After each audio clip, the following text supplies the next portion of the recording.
10 থেকে 15 জন ঠাকুরের কর্মী হতে পারে। এক মা এতগুলি ঠাকুরের কর্মীকে উপহার দিতে পারে সংসারে। এক মায়ের এত ভূমিকা। এখানে অনেক মা আছেন, আমার খুব মানে আনন্দ অনুভব হচ্ছে।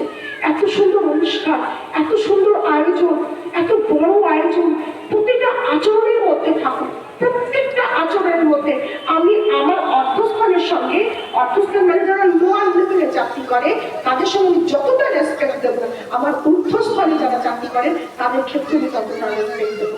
লোয়ার লেভেল যদি ঝাড়ু না দেয়, ঊর্ধ্বস্থান গিয়ে ওই সুন্দর চেয়ারে বসতে পারে না, তাহলে তারও প্রয়োজন আছে। তাই ঠিক সেই রকম ভাবে আমরা গোটা সমাজকে, গোটা পরিবেশকে ঠিক এইরকম ভাবে এগিয়ে নেবো। আর পরবর্তী জেনারেশন অপেক্ষা করছে আমাদের উপরে।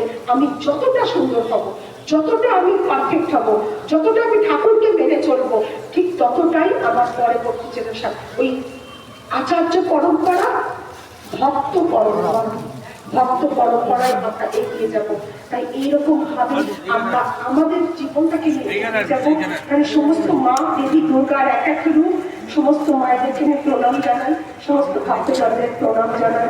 দয়া করে আমার প্রণাম স্বীকার করুন। আপনাদেরকে পেয়ে আমার খুব আনন্দ।